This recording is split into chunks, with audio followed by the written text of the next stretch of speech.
Welcome back to Weebology, everyone. Thank you for coming back to class. Thanks you. Thanks you. I am your statuesque yet devoid of all mental capacity, Professor Ricky.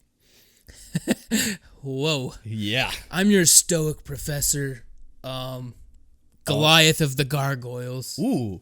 So we have a guest on, Goliath. It's good for you to be here, my dude. I'm Goliath. I'm statuesque because since last week, I haven't moved from this spot.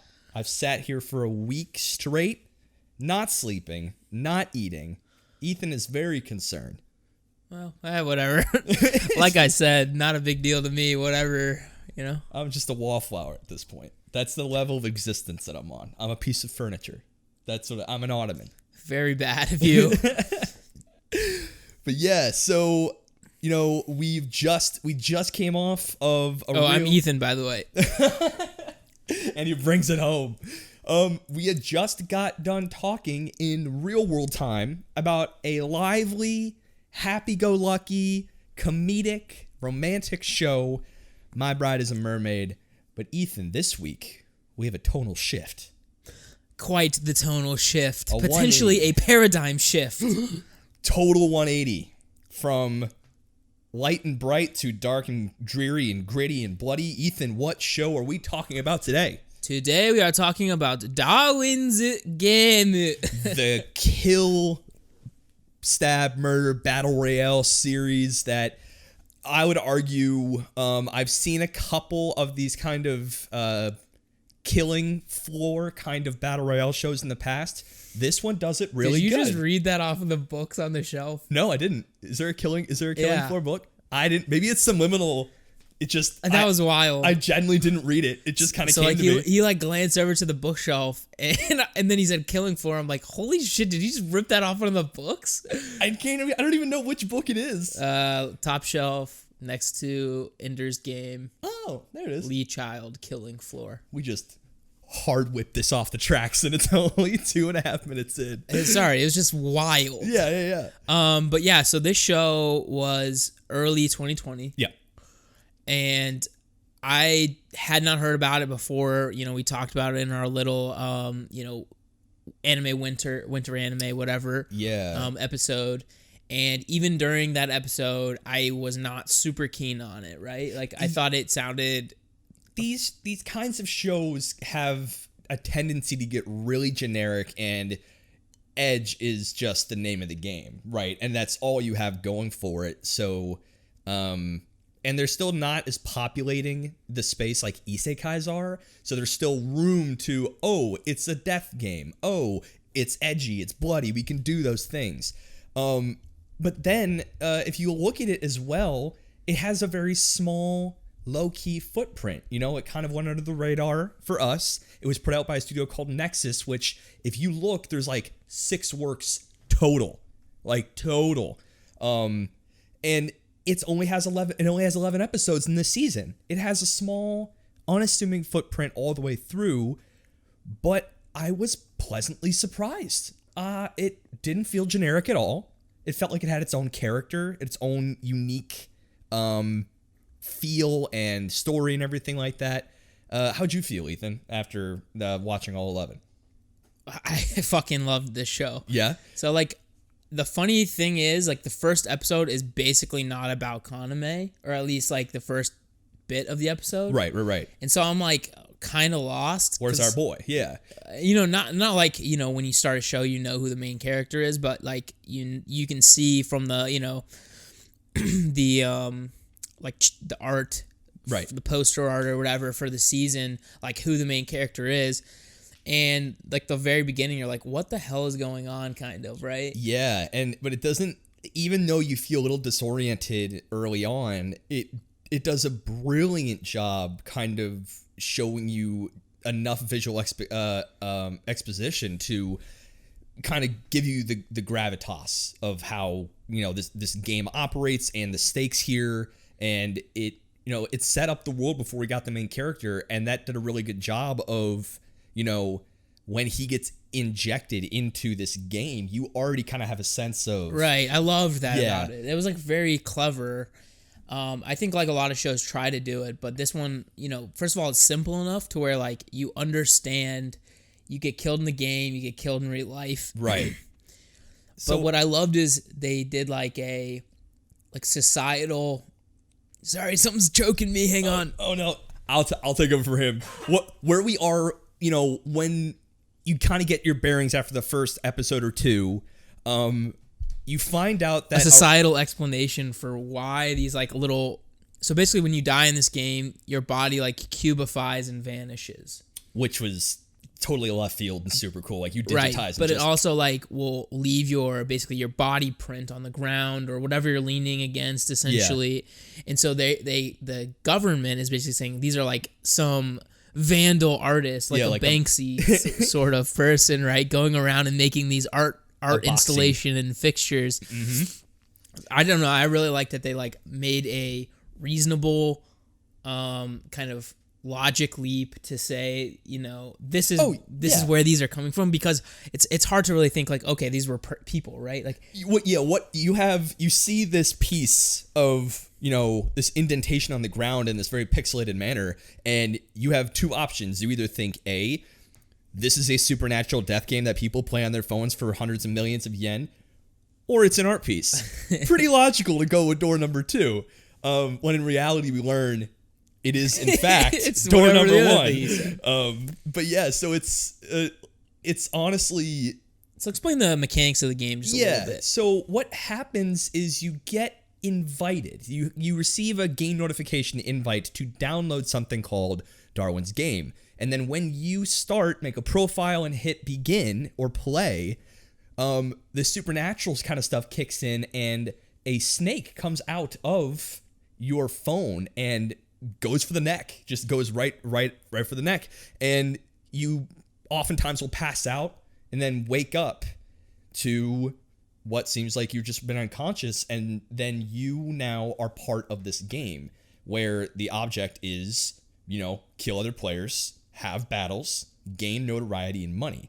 The other big mechanic of this, which we can go into it a little more in depth if you want to now or later, is the concept of sigils. You receive an ability from said snake that will allow you to help in battle. Some are literal god powers. Some are kind of shit. It's literally the luck of the draw. But we get our boy Kaname, who one of his good friends has been playing for a while, and he receives a help call. Actually, 2 of his friends, right? Was it 2 of his friends? Yeah, so I think... one gets nixed, like, immediately in the other opening scene, and that's how we kind of find out about this game in general. Yeah. And then his second friend had also been playing, and the basically the idea of, they're making more money and stuff like that that's going on in the background is Kaname says, like, they both got new bikes, like new motorcycles. Yeah, that's right. It's like, where the fuck did you get a money for motorcycle? Right. Like, yeah. And so that's kind of how we kind of get introduced to this whole world, and like the ability to make money off it and stuff like that is like his two of his best friends all of a sudden just have more money, and then one of them vanishes and nobody knows what's going on except for obviously the one who, playing the game knows what happened, right? And the reason why Kaname got shafted into this is because, like we mentioned in that early scene, the guy was getting chased around by what looked like an invisible player, just this invisible murderer guy, and he decides, shit, I need to go call for help, and he decides to call Kaname, which the call doesn't go through, but he gets the notification about Darwin's Game, which then kicks off the whole story. I think that's also a brilliant way to get him involved. It isn't malicious. It is like within the mechanics of the game, you're allowed to call for help, but only those who are playing can help. So he's like, I don't want to have to do this to my buddy, but I don't want to die either. So he calls him up. Yeah, I mean, it's a little selfish, right? Like, the guy is living his blissful life, not involved in this at all. The whole concept of the game is selfish as shit. Yeah, totally. But I understand what you're saying, is that it's definitely kind of tailoring to people who are out for wealth and power. So, I mean, it's fucked up, dude. It's fucked up, dude. That's fucked up. So, as he goes through, he gets challenge after challenge. And would you argue that in the early stage, Kaname kind of falls ass backwards into wins? Totally. So like what I did not like is you became instantly when you're bit by the snake and whatever, you kind of come into this game. And everyone basically instantly knows that you've started playing. Yeah. It seems like. Yeah, you get notifications from people in your area. Like, oh, look, we have a new player. But like what's stupid is there's no like game explanation from your phone telling you how to play. I think the game master never wanted there to be one. Is that you just... But that's like a horseshit game. It's just bad game design. It's just, he literally didn't know anything about it, and he's like accidentally finding people that don't want to like insta kill him. I would argue that exploration of the mechanics is part of the game. I know you wouldn't know that, but I think that first encounter with the invisible guy, who his powers, he can be invisible, but he's also wearing a mascot outfit. The rookie killer. And which I thought was funny as hell. It and was like good. A really good like mechanic, because I think in any system where you have like games like that where people don't know what the hell's going on, you're gonna have somebody like that just goes after like the weak players. Exactly. And it like harkened back to the Hunter exam for me. Oh. With that guy who would give them poison, the rookie hunter. Yeah. That's cool. And so I kind of thought that was at least like a really cool, funny kind of. I mean, it might not be an homage to that, but it instantly brought that up in my mind. I cannot praise enough the pacing in the first half of this season. It's spectacular. I mean, every scene had purpose. Everything ramped up in a very predictable way. And early Kaname is the most relatable person in, I think, in any kind of these situations. He doesn't instantly become this killer. He doesn't instantly become this skilled, prodigy. He does fall ass backwards into so many win situations and just luck out after luck out.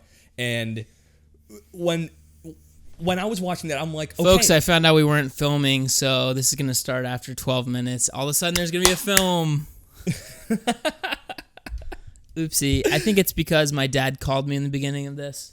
He did call him for a toilet paper hotline. Yeah, and I think potentially that knocked it out. Yeah, I got to prioritize, man. But now it's filming, so you'll be able to see after like 12 minutes or whatever. We here on the Weebology Podcast love transparency about, our TP hotlines and, the loose use of paper towels. But so what I was saying was, when you watch Kaname in the early game, did you feel like he was a relatable character and all that? Like, or did you feel like he wouldn't react the same way you would? Put yourself in his shoes. You just got bit by a snake and you don't really know, and some guy's attacking you.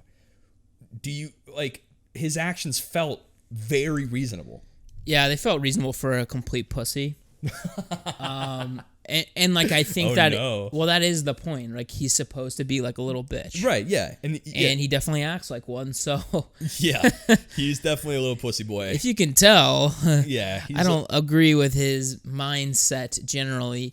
Right. I think, like, obviously, if I was a pussy, I probably would act the same way. Mm-hmm. But I think, the hard part for him was like actually figuring out that this game's legit. Like, people die. Yeah. Because like he didn't really get to see that until one of his besties died. Right. And I think in some ways that jaded him. Yeah. But it also like kind of gave him this complex of like, no matter what, I'm going to survive, and it's going to be for my two homies. Yeah, do it for the bros. You know what I mean?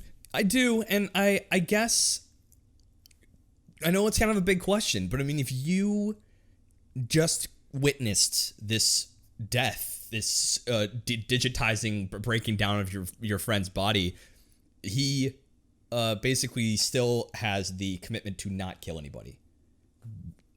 Could you say you'd have the same level of conviction, like, to not kill anybody in a death game, when the whole objective is kill or be killed? I think he's got a flawed philosophy about it. Yeah. I think him thinking that he's killing people for gain or like, money or fun or whatever. Yeah. Is not particularly what's happening. I think it's definitely like a self self-indulgent arrogance to like I can be the one to not kill anybody. I can be the one to break the mechanics of the game. Well, there's like a little bit of that, but it's like you're not doing this for fun, right? And you're not doing this to make money and stuff like that. Like I think when there's aggressors out there coming after you, like I think it's fully fair in this weird game, right? Yeah, I mean, what in my eyes, I'm like, what choice do you really have? He got so lucky that he didn't have to kill anybody in the early game, right?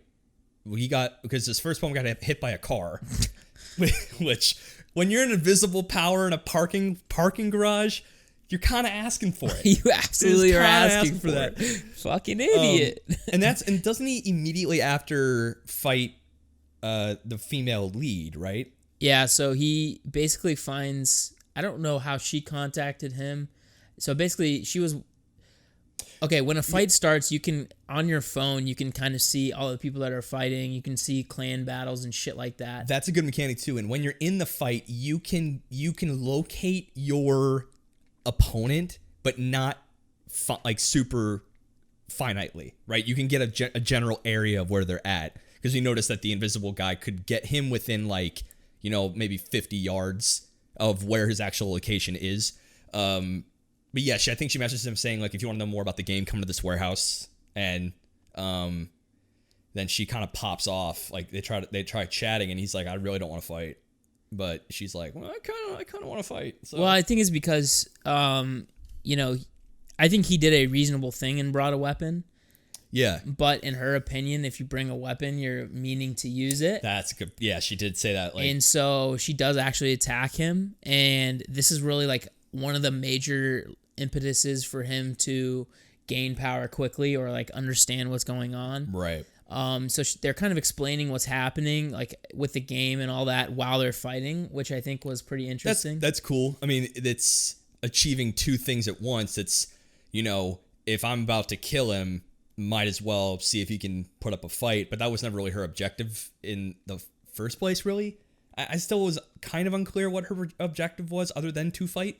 Because what gain would she have in telling him about the game? She's already an A-ranked player. She's like... I think she was looking for a family, to be honest. Oh, yeah. That seems to be like a major crux of her character, is she's looking for people to clan up with, essentially. Mm-hmm.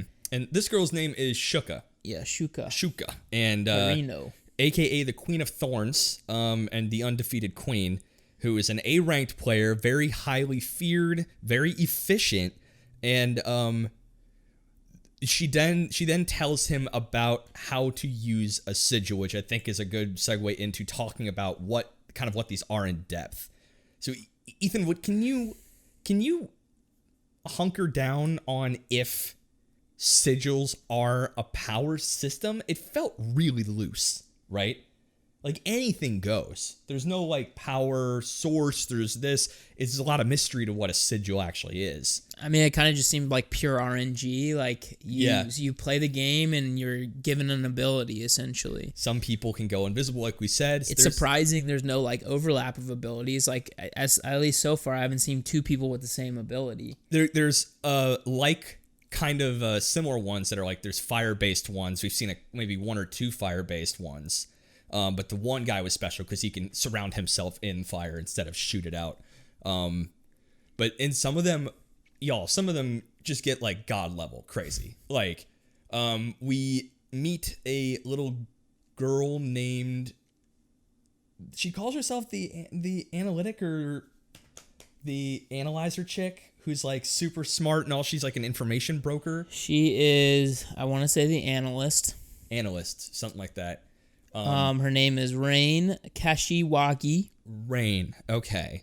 Dude, her ability, Laplace, Laplace's demon, was so insane and allows her to calculate physical vectors and knowledge to such an extent to the point where she can visualize the near future, although her ability can be countered by moving in manners that surpass physical limits and conventional predictions.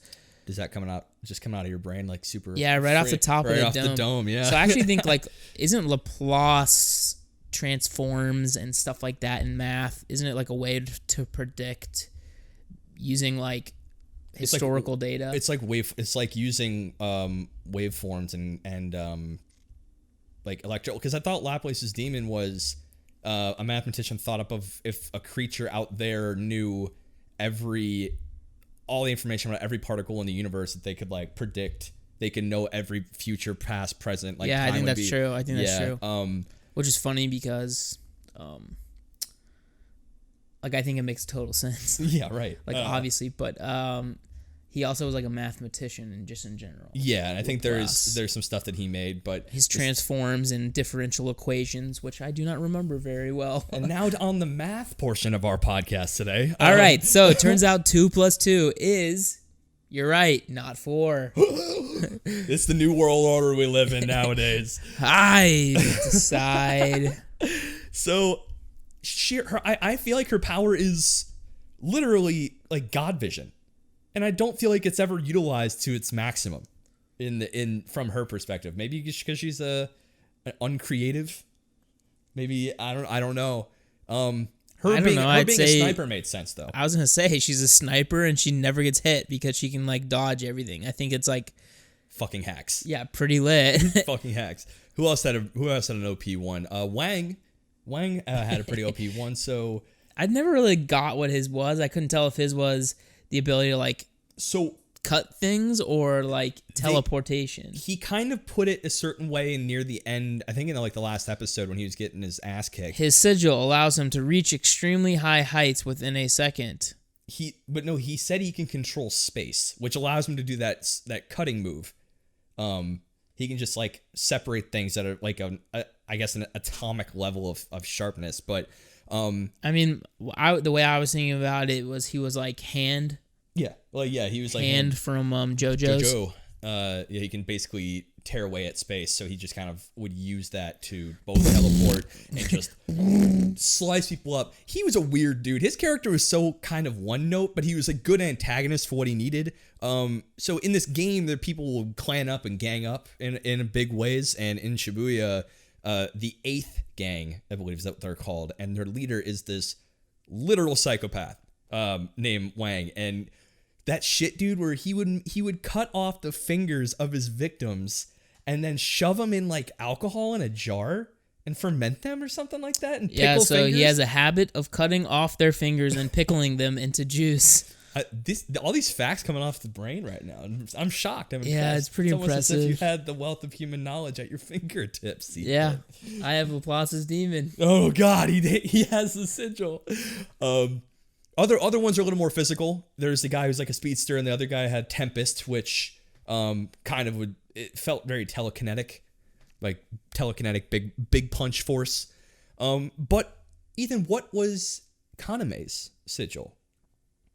So for the longest time, it was unknown and like unnamed, which I think was a great way of showing it was rare. Right. So I wonder if the RNG really is RNG, or there's something to him as a person that. There's clearly some shit going on in the background, right. And like we can get into that a little bit later. But there's like politics and stuff like that. There's people betting on each of these matches and stuff. Oh yeah. And what's cool is this like game is it has like essentially events.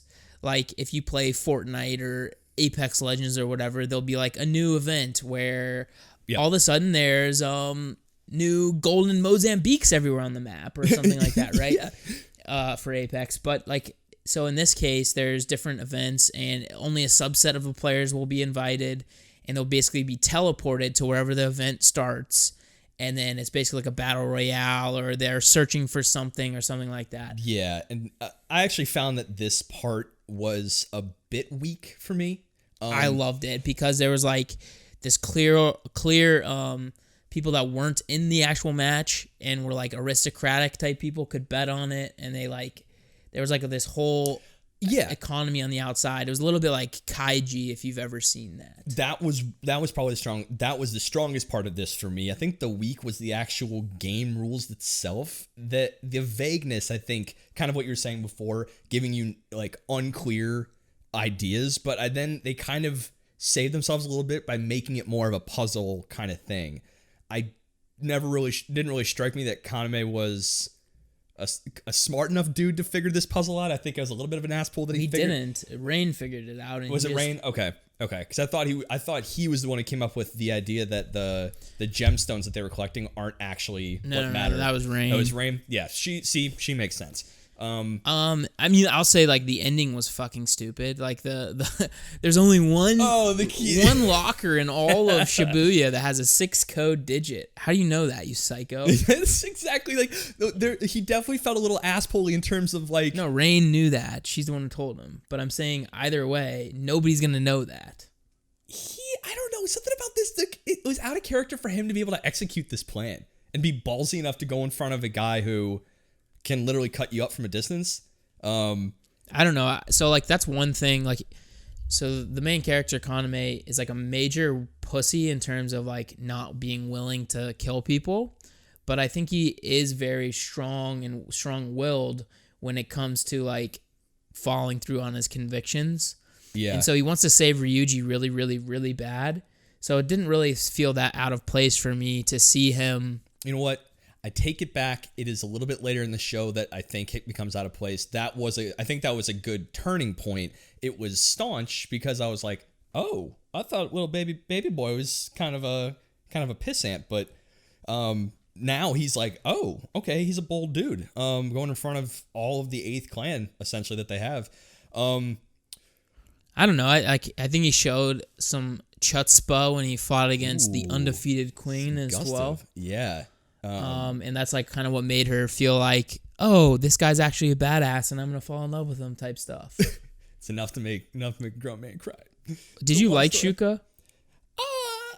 She wore me thin a little bit. I think I really liked her. I liked her. My arc was like, I liked her a lot. I got a little bit stale on her, and then at the end when she was like badass queen mode against Wang, I was like, all right, everything's cool again. I'm into that. I guess I went into this Death Game show when I started it kind of with a low expectation, and I think it may have tainted some of that for me. But I was pleasantly surprised, and it way exceeded my expectation for the quality of the show. But it's in this tournament before he basically wins. He does win some very cool thing, but he meets who would later become the core of his clan called the Sunset Ravens. So who we got in the rundown? Shuka. Shuka is obviously like the matriarch type person. You've got Rain, who's the analyst. And can see all things at all times. Crazy. Right. You got Ryuji, who's this big like machine gun guy, and his sigil is complete ass. The thing is, it's just specialized. He can tell if someone's lying or not with perfect accuracy.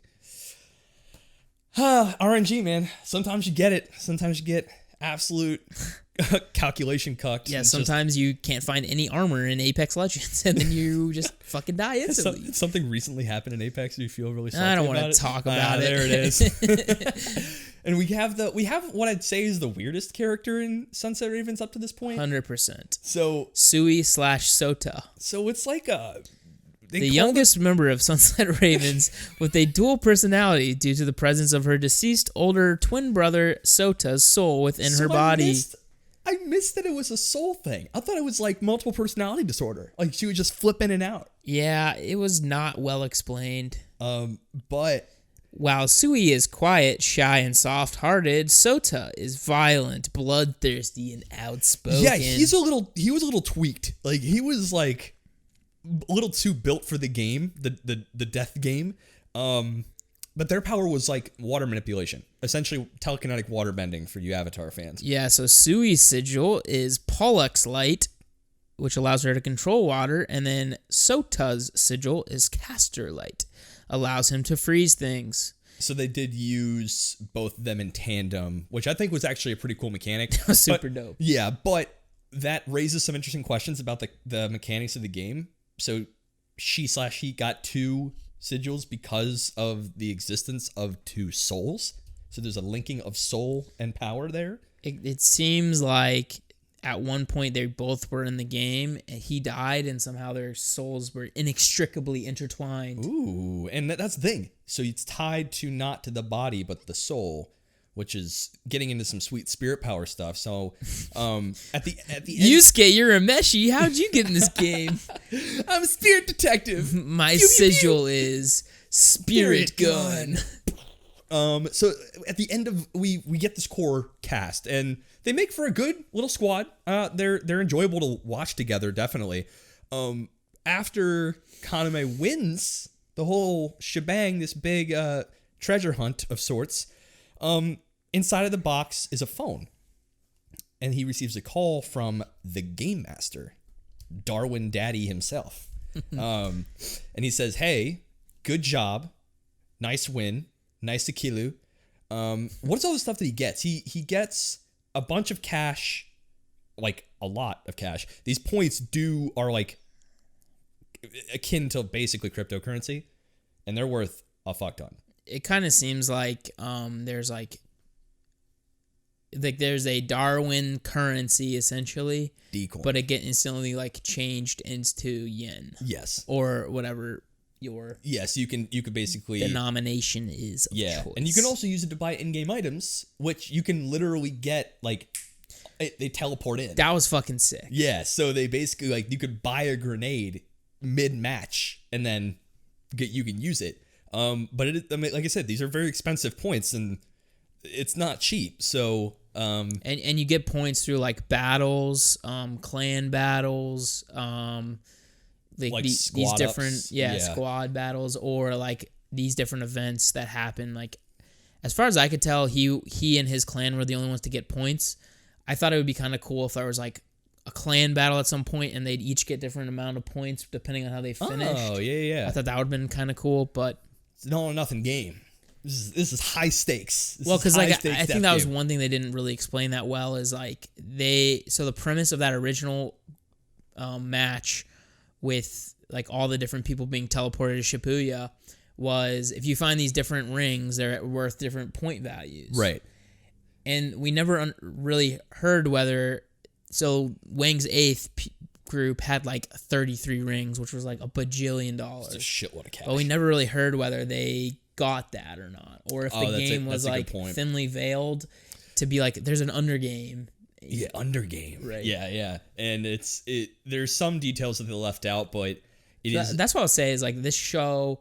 I think the concept is really, really strong, and I think the overall idea of the game is pretty strong too.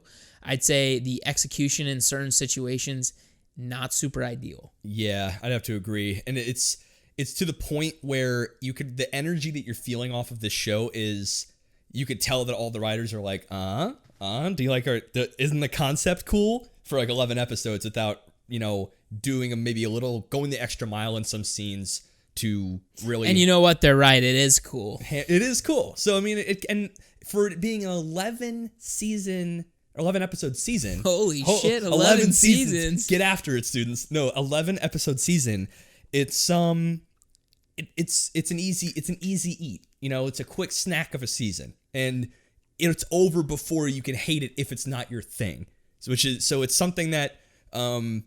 I didn't mind that too much that the details weren't there because they didn't have a lot of time to tell them. I think maybe if they gave themselves 2 more episodes worth of time, the things that we are having questions about, they probably would be able to fill those in. But yeah, we have ourselves a clan. The Sunset Ravens are on the up and up. People are chatting. People be talking. Yeah, so like it's pretty interesting. People know about the analyst, obviously, because she sells data to everybody and stuff like that. She plays kind of like the Izaya... What the hell is his last name? Izaya. Orihara. Oh, okay. Kind of character from Durarara, if you remember, like the information broker. She kind of plays a similar role. And then you have, obviously, Kaname's the head. And everyone's kind of like, there's a lot of buzz about him because he's basically undefeated, but he's fought like some really ridiculous ass opponents at this point. Yeah. He won the event. Like there's just a lot of like really interesting hype around him and buzz. Mr. Golden Boy himself. Yeah, and then you have Shuka, the undefeated queen, who's only lost once, and that was to Kaname, right? So he's got a pretty stacked house, but there's actually an interesting little time skip that happens after that tournament because he gotta wait first. The last person that joins his group. Oh, who is that? Wait, that's after the time skip. I don't think so. Yeah, well, yeah, because he wins. He wins. He asked the game master for a privilege. Yeah, you can have any game privilege you want, and then he trains for I think 2 months or something at that Danjo boxing club. Yeah, I didn't think he had trained before that she tried to get him. I could be wrong. I think that's because a problem. If I had a biggest problem with the show, it's right after that time skip, because they gave you zero info. They gave you zero info, and he just goes from being a kind of relatable, bold, but still timid, character to this cocky, I'm the golden boy, I am the one who wins kind of character for me. I mean, I don't agree with that at all. It's a huge tonal shift for him. I don't agree with that at all. He's not cocky at all post win. When he had that fight against Danjo, but he was like this. I don't know, something about him became a little unrelatable for me. I think he may have backed it in a little bit after that, but I felt it very. I would odd. say the last episode he got hella cocky, but it was because he had to be.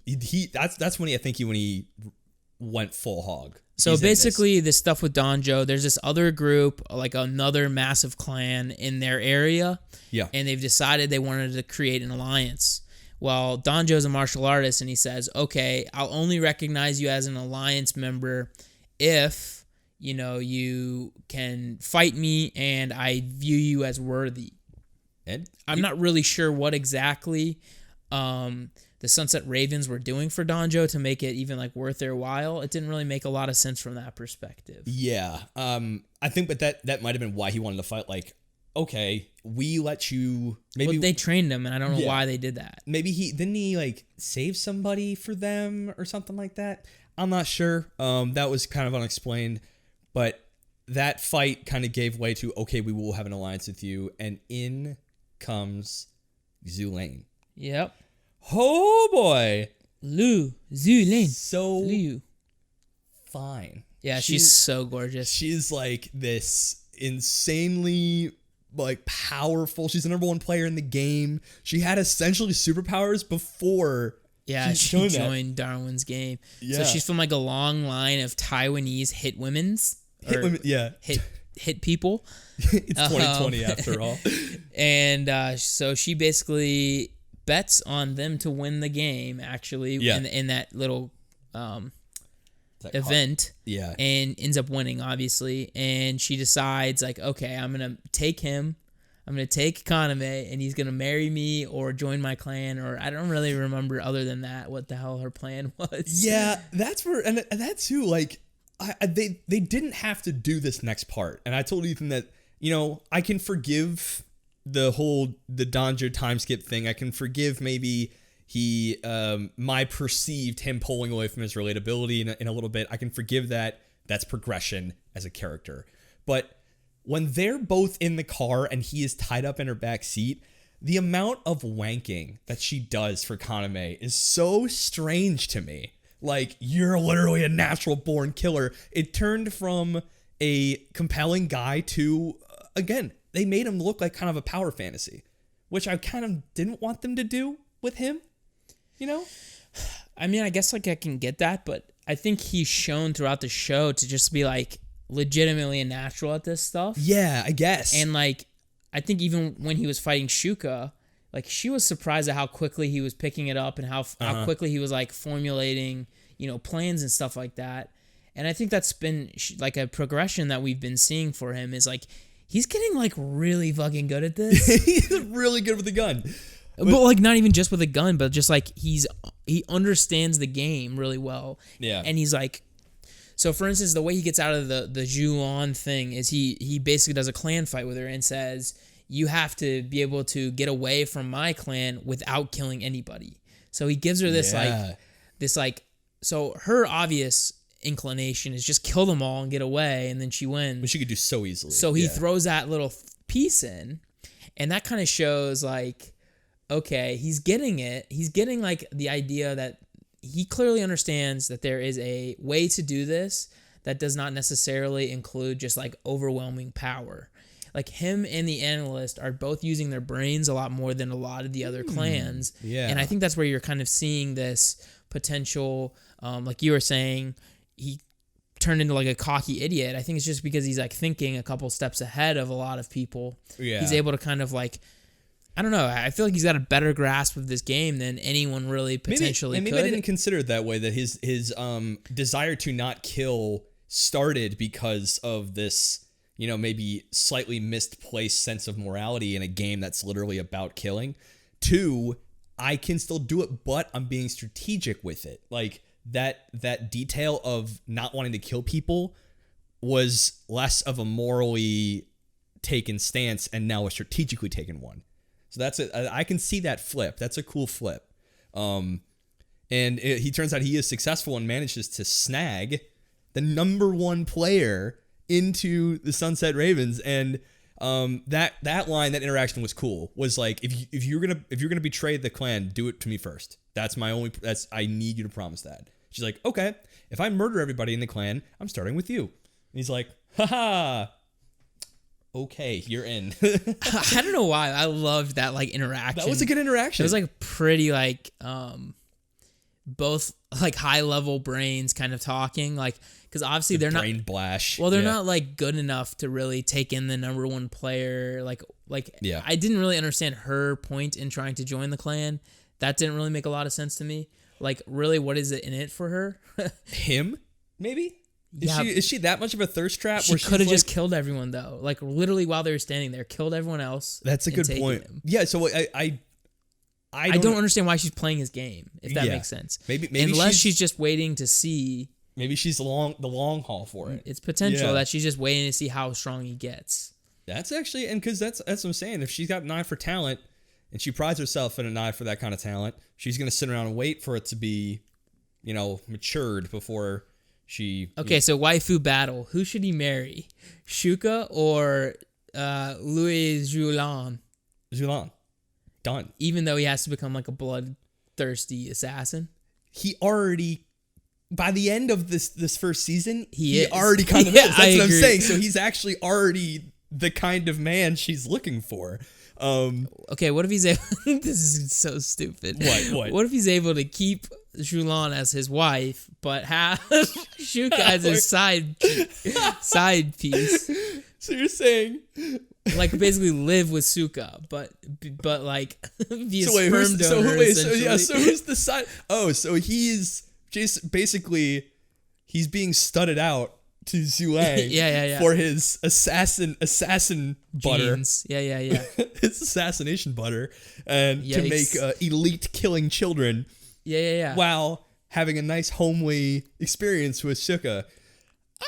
I'd say best of both worlds. That's honestly, hey, yeah, Kaname, there's your plan A, B, and my C, my man. dude. That's where it is. But yeah, by the end, we definitely got to talk about this transformation for him, because would you say he snapped, or he just went full in, like full tilt? No, so he snapped. So basically, they had... remember we had mentioned that group of friends he had in the beginning? There was 4 of them. Well, 2 of them had already died from playing this game. And 1 was totally out of it. Right, and Kaname had been pulled into the game, and he had been distancing himself from the 4th guy so that he didn't get pulled in and killed as well.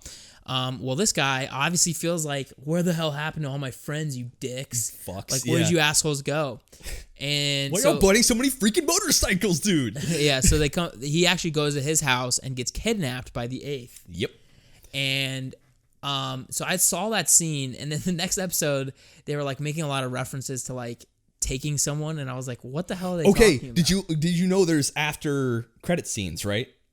Yeah, so that's when I figured it out. I didn't know that until maybe episode like 6, and it just didn't click with me until I looked at the bar, and I was just like typing on my phone and look up. Oh shit. Oh shit. But yeah, luckily I caught on before Piglet got snapped. So essentially, they took his friend and they're like holding him hostage because Wang feels very like pissed off that Kaname beat him in this game. Yeah. And basically lied to his face, and like he pretty much played Wang as hard as you can possibly play somebody. Yep. He played him like a fiddle. So he feels humiliated and he wants to fight him. And Kaname has no interest in joining a battle or anything like that. No, unless there's like an impetus or a reason. Right. So taking his friend did that. But Wang kills his friend before he even shows up.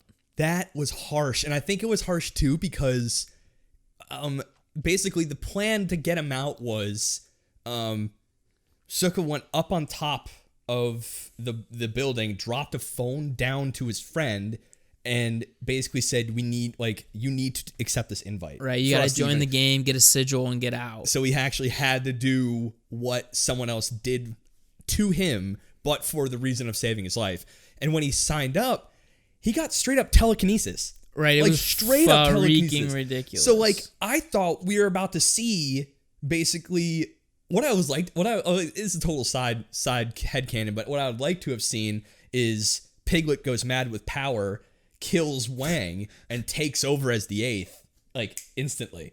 And basically he's like, dude, I was trying to you know what? Now that I got this sweep, you know what? I did not think that was going to happen. I know. Shinozuka. Yes. And I like that power because it's very symbolic. He had gotten his fingers chopped off, so he can't really use his hands. So having telekinesis is kind of it's a beautiful, poetic sigil, if you will. But he gets sliced and diced, which is really sad. Really sad. And Wang puts him in a a fucking cardboard box, from his 7, different pieces. And, what's in the box? Right. And then he finally shows up, Kaname, and he looks into the box, and Ryuichi's like, "Don't look in the box. Obviously, it's your buddy. It's clearly your dude. It's there's blood coming out of the bottom." And then at that point, it's he just completely snaps and goes full warlord, Full Metal Jacket. Warlord. He headshots for days with a pistol. Incredible aim. At that point he had done training. Yeah, he had done a lot of training. He knows what his actual sigil is. Yeah, the game master at the end of the event told him what his sigil is, gave him some special privileges, gave him a shitload of money, and some stuff like that. Iron Will of Heart or something like that. But what it did is allow. If I had to guess, it would be the Fire God's hammer. There it is. It's like weapon mastery, but you can copy and reproduce any weapon you've had before. Allows him to recreate weapons and other simple objects. It's almost as if I just said that. He has touched before, in addition to modifying them to his will. Although this exhausts him easily, and objects created will disappear should he lose consciousness. That was actually really cool when he found out about his power, because he then kind of realized that he doesn't just have to do a direct copy. He was trying to shoot against a guy who had high defensive capabilities, and he had an LMG, but then the next one he made, the bullets had 10% more gunpowder or just a higher kick. Yeah, the gun's durability would run out quicker, but it didn't need to last long. But it just needed to be more powerful in the moment. That was a really cool, creative tweak to the power. Yeah, I thought it was sick, and then he stops using that ability. Yeah, right. So I thought that was kind of a weird thing. It was a JoJo type thing where some insane ability, shows up, and then all of a sudden they stop using it. Awful. And then one thing I thought that was interesting was he didn't start going around and just trying to accumulate as many weapons as possible. If you remember Naofumi in Rising the Shield Hero, instantly finds out about his shield ability, and he'll go find every shield that he can find and starts touching them all. Hell right? Yeah. And basically enveloping them into his shield. And so I assumed that was what was going to happen immediately after he finds out about his ability. He was just going to start going and just taking all the weapons, grab an Erwin sword from my shelf, and that would be sick to copy. But do you think it was just a downside of that power is it's limited by access? Because if there's that throwaway line where he gets a couple new guns after that time skip, he gets an SMG. And he said, "Where'd you pick that up from?" It's I got a buddy in the arms dealing business, and that's the only way he could expand his arsenal. Yeah, but he's rich as fuck. That's the other thing, though, right? He could have just bought any fucking gun he wanted. And they sell guns in the game, App Store. He didn't even have to get his hands on it for good. He just has to touch it hold once. It. Yeah, just to hold it. He could buy it and sell it instantly. Exactly. He could also make infinite money by making guns and selling them. It's actually a really good point, because you've never seen them disappear. They don't have a time limit, so they just exist now. He can just spawn. Well, it sounds like if he goes unconscious, they'll disappear. Oh, as long as his consciousness is up. Okay. Sell it, then go to bed. You made your money. You could sleep well on your pile of money. Cash. Yeah. So after his friend dies, he goes on this rampage against Wang. Basically, Shuka destroys the living shit out of Wang, which was so cool. An amazing fight, amazing like idea behind her power. It really kind of re-cemented her as like a really strong player. Oh yeah. Because I think after the first couple episodes where she was like basically undefeated, the undefeated queen, she was taking a lot of L's. She was taking a lot of L's, and she was kind of taking a backseat to like her love story, yeah, and like becoming like basically the matriarch of this Sunset Ravens type business outfit. And stuff. And I think it was cool to see her kind of just regain that badassery that she had in the beginning. It's endearing. That's what made her a compelling character, while being just kind of super cocky and in a good way. Her cockiness was like very well founded because she was just efficient at killing people. So, I think how the show ended. This season ended was very interesting take, and it kind of cemented this show for me as a unique style battle royale show. And that was Kaname's reaction once he got like headquarters and stuff in Shibuya, since the 8th is gone. So they kind of taken over their territory. They have made their name for themselves. They have influence. They have weapons and powers and all that. But what they do is enforce a no Darwin's game ban in Shibuya. You can't play the game there. It's a safe zone, and anyone caught playing will be mowed down. Right, so they're like the last episode, they're just going through and shredding every other group in Shibuya. And leaving one per little squad alive to tell everyone that you don't play here. He's like, you're going to leave me alive? Yeah, do you know why? No. You just butchered 10 people right in front of me. But yeah, so I think that was a brilliant, extension of Kaname's character, and a reaction that makes it feel realistic. He's willing to enforce a deadly kind of reaction to what he's trying to do, but he is doing it all in hopes that people know not to play and kill people in Shibuya.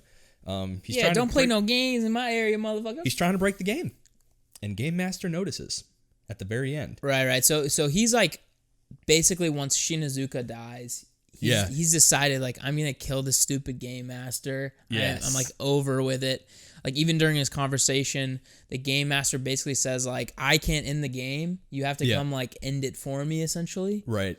Which like, the Game Master is throwing up weird vibes. Right. That's why I was looking at the sigils and how they work with souls and stuff. The fact that Kaname can listen to his sigil and see that he heard like the iron hammer and everything. So like, what exactly is a sigil, and in what part is the Game Master providing these powers? I'm curious for season 2 to see that. I mean, I'm wondering if it's not just like a like, maybe not physical manifestation. Yeah, whatever. Physical manifestation of like their soul, or like their person, right? So like, yeah. You see, Shuka is absolutely like a prickly queen. Like she's very cold exterior generally. She's like really like interested in violence and killing. Right. You have the florist guy was probably the most direct example, because if it's really RNG and he was already into botany, and he's applied this RNG and somehow happens to get a heavily plant-based power. Well, I was gonna say Reigns is the most like 1-to-1, because she's such an analyst and she's all interested about information, and then she happens to have one that does that. Right? Yeah. So is it really RNG? And then like maybe Fire God's hammer, you can say like he's got an iron will.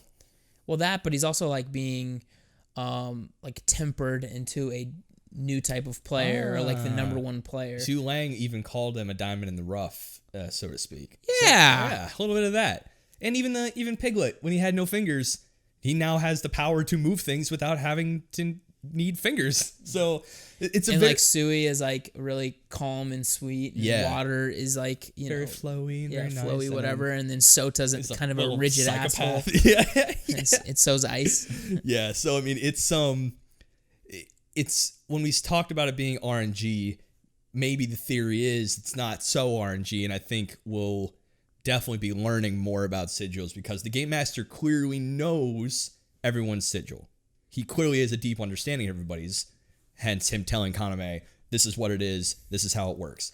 Yeah, I was kind of like assuming there might be a little bit of a like rare player type idea, like we've been watching Tower of God, and Bam is considered like an irregular, and then like we've also watched in the past like the time I got reincarnated as a slime, and he had all these like unlocked great sage abilities and stuff like that. Yeah, these characters are given privileges by circumstance. And were you hoping for more of that in Kaname? Well, that's kind of like the vibe I was getting, because his phone basically said like his sigil's unknown, right? Yeah. And like, first of all, really unhelpful for a brand new player to like not even know what their own sigil was. Yeah, that's kind of a cheap move. Well, that's frankly. What got him in the fight with Shuka in the first place. Is she asked him she asked him what his sigil is, and he's like, I literally don't know, dude. I wish I could tell you. I have no idea. And she's like, well, if you don't tell me, I guess we're gonna have to battle it out. Woo! Which is starting the greatest love story in any death game. Maybe Romeo and Juliet, but bloodier. And more poison, maybe. I'm not sure. I don't know if it's more poison. But all in all, how'd you feel? What would you say out of 100 cut wangs? It was great. I'd give it an 89. Zulon's. Zulon titties out of 100? Out of 100. Yeah, I'd have to give it probably like I don't know if I'd go with 89. You know what? That's a solid score. I'm gonna price this right. You can go 88. Just one away. Okay. I think the animation was shockingly good for a studio that's put out that doesn't have the rap sheets other studios have. When it came down to it, I will say animation crispy, choreography crispy. That fight between Zulong and Shuka on top of the cars. Yeah, that was sick. That was rad. That was very well storyboarded. And the animation kind of fit the bill. Yeah, season 2 I'm assuming is coming next year, I guess. Yeah, it better. Or else, well, Nexus and I will be taking part in a death game. I mean, like, it was a solid season. Like, I think you could probably end it there. Yeah, it did a good job, but they clearly are setting up for... I hope. Like, I agree, for sure. Yeah, the manga's gone a little further, or the novel. But yeah, guys, thank you guys so much for watching at home for the second half of this video. Yeah, it happened. That's going to hurt the analytics. I have a sneaking suspicion. It'll be fine. We'll put a graphic up or something. But yeah, thank you for listening at home on Apple, Google, Spotify, Castbox, Stitcher, and many more. Yeah, and you can check us out on our Instagram at weebology.podcast. You got memes on news. Whenever new things happen in the new world order of staying inside, we will be delivering that right into your face. Occasionally. But if you want to email us and give us any show suggestions, weebologypodcast at gmail.com. Hit us up on Twitter, weebologyp. I'm not fading. I'm just crumbling. Yeah, we're starting to fade. So yeah, thank you guys so much for watching and listening at home, and we will catch you on the next one. And next time, I want to do What's happening? I want to do a rant. I want to do a rant about Food Wars. I'm gonna go off next time. Okay. I have thoughts. But, spill your tea, sis. Oh, I will. But until then, I'm Ricky. And I'm Ethan. And this has been Weebology. Deuces. I think I'm just really hungry. Food Wars.